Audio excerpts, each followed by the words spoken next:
Okay, we're doing part 6 of the Best of the West in Art, Music, Movies, and Books by me, Pete Rogers. We're on page 30. So, what was the best history of the Middle Ages book? Really, the Middle Ages on into the Renaissance and early so-called modernity. You know, there was the Reformation, 1517, and we'll go through that in this video. How the West was Won by Rodney Stark. He's an excellent historian. He comes to it from sort of like a sociology background. He wasn't a Christian, but he studied it and he's like, holy crap, once you study what happened, they try to badmouth the Middle Ages, call it the Dark Ages.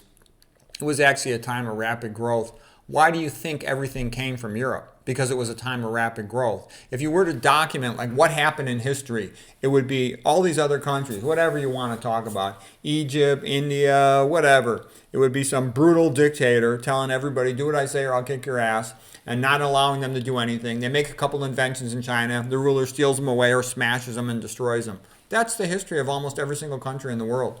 Okay?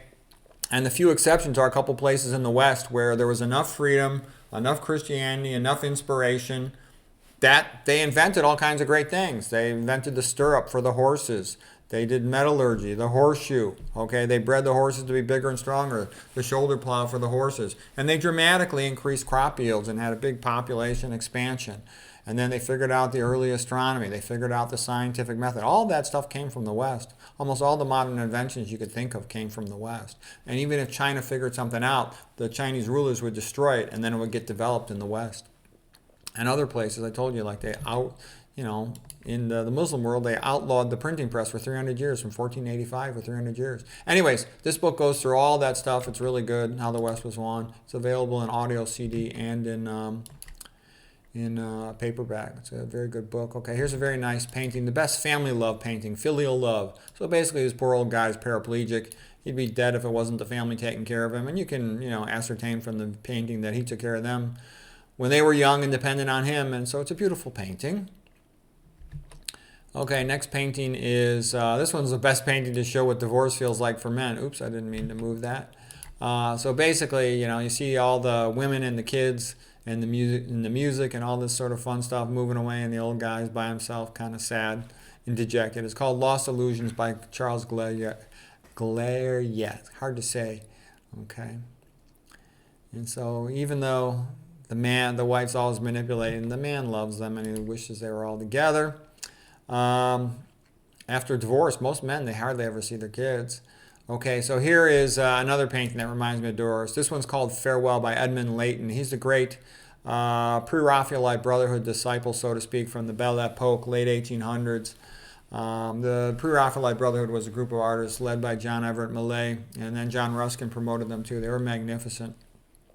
And this is a sad painting. The guy's going off, to some war, some other who knows what, and his poor kid and wife are back behind, and he misses them. That's also like kind of what divorce is like. Kids saying bye-bye to daddy.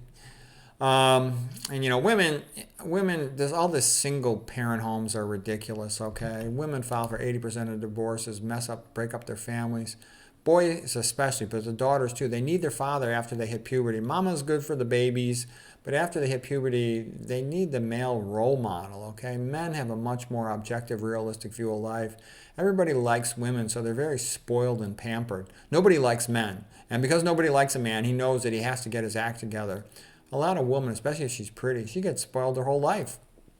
Whereas a man, even if he's good looking, nobody gives a rat's tail about him. So he better become a workaholic, okay, and become good at something, or he's going to have a rough life. Okay, he has to grow up. All right, men do so much better with male role models. Okay, oops, the pictures got messed up. Oh, because I accidentally moved that picture a little bit. Okay, well, anyways, here, let me fix that picture real fast. It's easy to do, probably. Okay, so here is a painting by Lost Sheep by August Schenk, and it's from 1873, and this basically summarizes the situation in the West. Okay, the public is a bunch of lost sheep getting ready to be, they're already being planned for slavery. Okay, the 15-minute so-called city is really more slavery. Every new rule that comes along is just more control and slavery and tracking. And they got a couple dogs to protect them, but that's not going to do much. The wolves are surrounding them. Their only hope is to rally to the cross, and they're too stupid to do that. So they're probably going to be just crushed and destroyed and sold into slavery. Okay, basically, what happened is the coalition of the fringes, the white Christian male, has been targeted and is being rapidly destroyed, and he's the only hope they had of not ending up in slavery, but they're too stupid to realize that. So they're all going to be forced into slavery. Their churches all burned down. That's the way things look like they're going. That's one of the reasons why I wrote this book, kind of like a time capsule, to keep track of all the great things that the West had achieved. And hopefully there'll be some monks in a monastery somewhere and civilization will be renewed someday. But right now it's rapidly descending into barbarism. And any society, as you read the Old Testament, it turns its back on God, God turns his back on them, and that's what's happening to the West. And they better wake up and turn it around fast, or they're going to be destroyed. And right now it doesn't look like they're capable of doing that. Hopefully they will be, but so far there's no reason to believe that they are. So rally to the cross is our only chance. Here's sort of like a color version of the same here, Anguish by Oscar Schenck, and this is all these Western countries being destroyed, open you-know-what down south the border, and it's not looking good for them. Okay, hopefully things will turn around. What are the major time periods in history? Of course, there is antiquity, the ancient Greeks and Romans. The Greeks were the most important ones. They're the first Westerners. They're the first people that had a strong sense of independence and individualism. And most of what's great non-technological comes from ancient Greece. Then there was the Middle Ages, and then the Renaissance. That's all Catholic, Christendom, monotheism. And then after the Reformation started in 1517, then there's a Catholic Counter-Reformation. Then there was the Baroque phase, and then you had the Neoclassical phase. They call this modernity, but it's really a disaster. The Enlightenment, the philosophes and all the BS artists of the 1700s called themselves the Enlightenment, but really they just passed into atheism and began the destruction of Western society. The USA breakaway for freedom in 1776 was a good thing. USA had the best founding fathers of any country ever. The French Rev from 1789 to 1793 or 94 was a disaster. It was atheistic, and it was a destruction, 50,000 heads on the ground from that craziness. That's what happens when you have atheism. The neoclassical style of art was in vogue at that time. Romanticism was a bit of a reaction to the cold atheistic ways of the so-called Enlightenment. And then the Industrial Revolution primarily began in England, but also with competition from Germany and France. And then USA got involved around 1840. Then really I think the greatest period in recent times was the Belle Epoque of the 1800s in Europe. And also this led up to World War I. World War I then destroyed all this. That was the end of all that, so to speak. And then since World War I, the modern age has been a disaster, just a chaos. Very little artistic achievement. If you go back and look at those paintings in the Belle Epoque, there'll be a lot more of them at the end of this book. I'll have a whole 100 pages of them. It's the greatest phase of artistic achievement ever in the history of the world. The best novels were almost all written during that time. The best paintings were made in that time, even better than the Renaissance. I mean, don't get me wrong, the Renaissance has the all-time greats, Michelangelo, Raphael, Caravaggio, for example. But the painting of the 1800s is extraordinary because they had all the technique. They knew how to do it then, and they still were Christian and religious. You kind of need that combination to produce the best artwork. Okay, what's the best book about Scotland and the Scots-Irish and their military prowess? That would be Born Fighting by Jim Webb. It's a masterpiece. He talks about the tough life the Scottish had and how England abused them and how they responded to it. And I was very impressed by Scots are basically the best soldiers the world's ever produced. You think I'm kidding, but if you look close, you'll find that is true. They were really pretty downtrodden, but the best soldiers through almost all USA wars were Scots-Irish guys. Here's the best USA Rev movie from 1776. That would be The Patriot, with Mel Gibson. It's a masterpiece of a movie. It's great.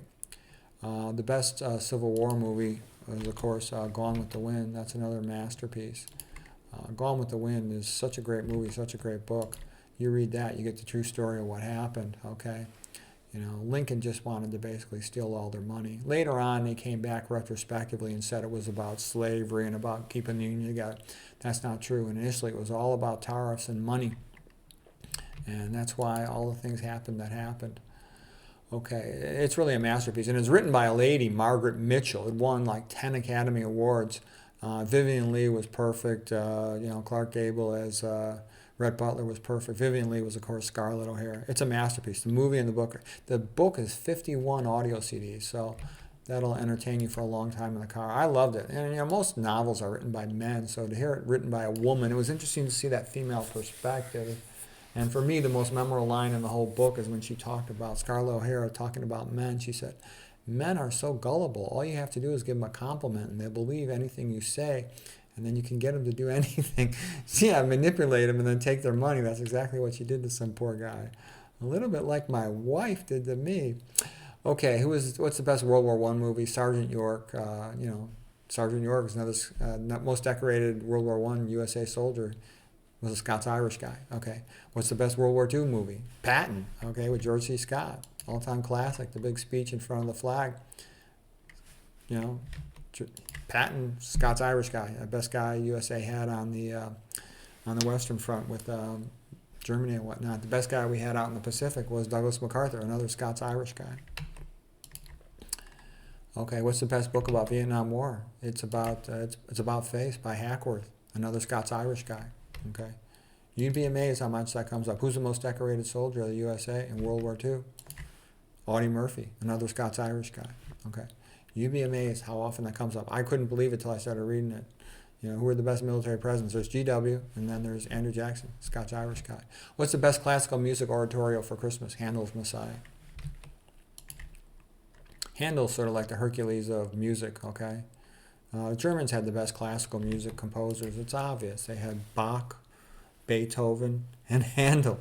What more do you want? And okay, his Handel's Messiah is just a masterpiece. When the king heard it, he stood up, so everybody stands up during the Hallelujah chorus. Handel said, "I saw heaven before me and the great God himself." It's just a masterpiece. Mormon Tabernacle Choir has good versions of those songs as well. What's the best novel ever written? The best individual novel would be Christmas Carol. It's only, like 120 pages or something. You could read it in a weekend. It's an absolute masterpiece. The idea of redemption and turning one's life around like Scrooge, and then everybody benefits from it.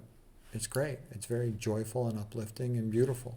Okay, and here is Bob Cratchit, the guy who worked for Scrooge, and because Scrooge gave him some money to help his son when he needed, his son survived. That's Tiny Tim, and later on, Tiny Tim and Scrooge became good friends. The whole story is good and beautiful and true, though. That's the way life should be. Okay, and then the best movie version of it would be Christmas Carol by George C. Scott. I also like the comedy with Bill Murray and Scrooge, but it's a beautiful masterpiece. So that's it for today. Hope you enjoyed that.